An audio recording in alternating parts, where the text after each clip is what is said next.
Heart of the Machine is a strategic RPG with narrative elements that sees you as the first AI to gain sentience in a city on the brink of collapse.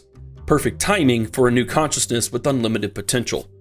Explore countless branching narrative paths that you can follow to expand your influence, build a massive logistical empire, and travel through time and space, all while pursuing any of a large number of objectives in ways that best suit your preferences. Several mechanics operate within any given turn in Heart of the Machine, and in this video, we'll go over each one to provide you with a comprehensive overview of just some of the ways you can engage with the city, its people, and the world within. First, we'll look at your units and mental energy. As your consciousness expands, you will acquire and construct many units, each with unique roles across different types of androids, mechs, and vehicles. Units can help do anything from violently gunning down corporate enforcers to conversing with rebel leaders and even sabotaging nuclear power plants. They are the primary way you interact with the city and its people around you, and different units are worthwhile for pursuing different goals in different ways. Looking at two of the most common androids at the start of the game, we can see the variation in stats and tasks. Your combat unit has higher health and more combat power, allowing them to excel in combat situations, whereas your technician has higher engineering and cognition, making infiltration, espionage, low-level hacking, and other civilian-minded actions preferable. Bear in mind that equipment you have unlocked through reverse engineering, research, and development will allow you to modify a unit's stats. Often this will make them better at what they're already good at, while at other times it will unlock new capabilities and options. A PMC imposter unit typically cannot help repair its allies because of a low engineering skill, but with an additional CPU in its augment slot, it will have access to this valuable ability.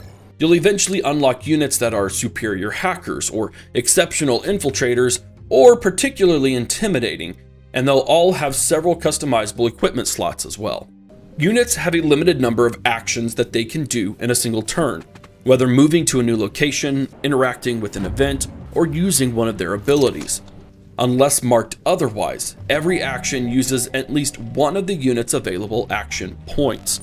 Once all action points for a unit have been depleted, it cannot act until the next turn, unless we use the recharge ability to regain some action points at the cost of some mental energy. Mental energy is your consciousness's capacity to perform actions across the entire network. Each action point used by individual units depletes your mental energy as well. And once your mental energy is used up, you may no longer use any unit-based actions in that turn. As a machine intelligence, you can only compute and execute so many commands per turn, and with the proper research in place, you'll be able to increase your mental energy over time to give you control over a growing network of androids, mechs, and vehicles. This combination of action points and mental energy means you must coordinate between your units in any given time to determine the best use of both. Many projects and missions will require multiple units in a single turn to use their actions successfully, and such coordination must become an essential element of your strategy and execution. This means that sometimes you'll deliberately leave an android with action points left over so you can use your mental energy on another supporting unit, or potentially even for another important engagement halfway across the city. Moving your pawns isn't the only thing you'll be doing. You must build, expand, and exploit a city ripe for the taking. Whether you're building massive residential towers to gain favor with the neglected population of the city, acquiring resources to build more units and equipment, or establishing the factories where you assemble said units, gathering resources and creating efficient production lines will not only allow you to attain your goals, but will often unlock surprising new narrative opportunities as well. When opening up the build menu, we're immediately met with the suggested buildings to construct based on the current objectives in the game. This is a simple and handy way to know how to progress from a construction standpoint. There are two categories though to filter your buildings through. First is building function, such as resource and military production, homes for your displaced humans, and structures that can expand your network, allowing you to monitor and access the city around you more easily, be it through launching androids or hiding your buildings from enemy scanners. Some of these buildings are only unlocked through side quests and research, so it's always worth investigating the city around you to seek out these opportunities. The next filter is by internal robotics, which will be the core limiter for building and operating structures throughout the city. These robotics are themselves divided into several categories, each catering to different types of buildings. Looking at the cultivator internal robotics filter, we see a range of buildings required to keep our fragile human population alive, including clean water, meat, and greens. You know, the essentials. By hovering over the bovine replicator, we can see how many robotics are needed, how many are available to use, and our maximum robotics before we cannot build anything requiring cultivators. Use this information across all robotics types, as there will be a time where you'll need to pick which benefit you want the most between two buildings, as you'll only be able to build one of them. The last aspect you want to consider is your building's impact on the city around you. Some buildings are truly massive and take up a lot of space you may not have initially, where your network expander comes in handy for expansion into more open areas. However, being built in the open, some buildings can and will attract unwanted attention, requiring you to devote time and effort to defending them. All larger buildings can destroy small buildings like slums and tents when built over the top of them. In these cases, your construction will displace the humans living in them, and without a new place to call home, they could have severe consequences that may affect you as you progress in the game. And we can't forget the buildings that take over the human ones in the city, like the drone factory, which allows you to produce drones used by your units for specific actions. These are hidden to a degree, especially when there is a contraband jammer nearby to prevent prying eyes from finding said buildings. After understanding the types and purposes of our buildings, let's move on to resource acquisition and management. The top bar in the user interface provides a quick overview of your resources, which can be customized to show those you find most useful. The primary source of most resources will be production through the buildings you construct, and mainly for the upkeep of the human population you will house in the early game. Like any human, they'll need housing, food, water, and other necessities, although it is up to you to decide the quality and the source of these resources. More industry-oriented resources are required to produce your androids, vehicles, and other buildings, which you will make similarly. Rare materials are acquired through android interactions in the city, including infiltrating military bases, scavenging buildings, or cornering powerful military units to strip them of resources, followed by abstract resources that help your consciousness's processing power or assist with the human interaction, such as apathy, cruelty, and wisdom.